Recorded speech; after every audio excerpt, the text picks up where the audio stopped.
O que o ceticismo grego antigo de Pirro de Elis pode nos ensinar sobre as redes sociais e o tipo de engajamento e relação que a gente tem criado atualmente aqui nestas redes? Bom, primeira coisa, Pirro de Elis é o criador do ceticismo no mundo grego. Ele nasce no século III antes da Era Comum, ou antes de Cristo, e vai morrer ali no século II.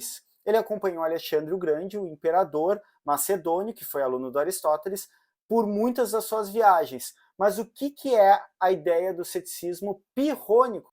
O ceticismo compreendia que não era possível termos conhecimento com uma certeza absoluta de coisa alguma, porque as coisas que estão no mundo, elas se modificam, as coisas que estão no mundo, elas envelhecem, elas nascem, elas morrem, ou seja, não é possível ter uma verdade sobre as coisas. Lembremos que entre os gregos antigos, a verdade tinha uma conotação de imutabilidade. Então, se uma coisa era verdadeira no contexto, ela deveria ser sempre verdadeira, não mudaria independente do contexto, da história, das relações políticas, etc.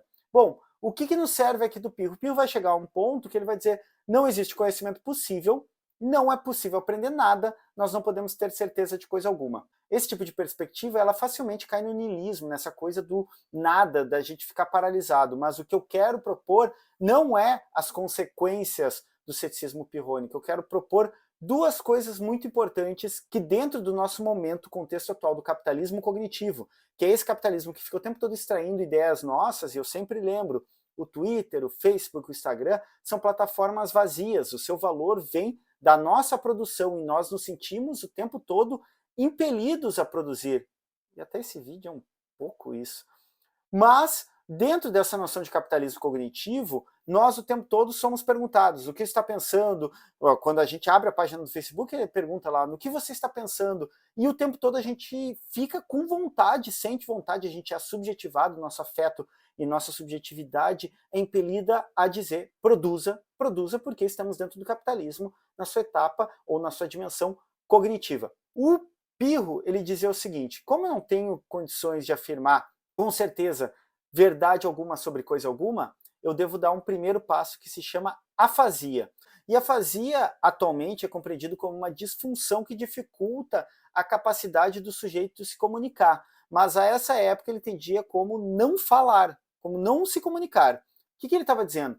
A afasia seria um passo de reconhecimento que, como eu não sei com certeza nada sobre coisa alguma, eu me abstenho de falar. Para um segundo ponto, eu chegar na epoché ou epoqué, dependendo da tradução, que é suspensão do juízo. O que isso significa? Suspender o juízo é não afirmar nem negar algo.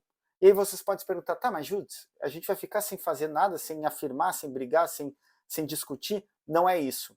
Mas o que eu proponho é: se o tempo todo nós estamos sendo convocados a produzir cognitivamente, e a dinâmica de redes sociais, como o Facebook, o Twitter, privilegiam o ódio e o ressentimento, porque tu compartilhar xingando alguém dá mais engajamento do que tu fazer uma crítica e um debate. Até a engenharia das próprias redes sociais dificultam a troca de ideias, elas se baseiam mais no engajamento pelo amor ou ódio. Produzir uma espécie de afasia ou de epoqué, ou dar um passo atrás e esperar falar sobre determinado assunto ou avaliar se vale a pena engajar naquela disputa, talvez seja um primeiro passo importante, tanto para a nossa saúde mental, quanto para melhorar as interações entre nós nas redes sociais.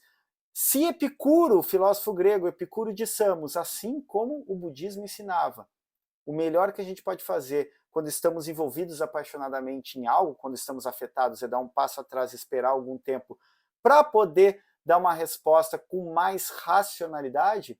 As redes sociais às vezes nos tiram esse tempo, porque é de interesse da engenharia dessas redes e da inter-relação que foi criada entre elas, que a gente não tenha tempo para pensar, que a gente revide. E eu mesmo caio nisso muitas vezes. Portanto, esse tipo de tática, essa dica, digamos assim, que eu estou dando para vocês, buscando lá em Pirro de Elis, no ceticismo pirrônico do século III/II antes da Era Comum, é algo que eu tenho tentado operacionalizar na minha vida. Recomendo, toda vez que eu consigo dar um passo atrás, o que eu penso: não vale essa briga, não vale, essa discussão já está, de algum modo, com o debate interditado, eu não entro. E isso tem me ajudado bastante. Claro que a gente vai comprar uma série de brigas, claro que eu vou fazer um monte de críticas e vou eventualmente escorregar, mas fica essa ideia de operacionalizar como tática, de em alguma medida parar essa voz interior nossa do capitalismo cognitivo que diz: se engaje, fale o tempo todo, tenha opinião sobre tudo, produza. Era isso, vamos arriba!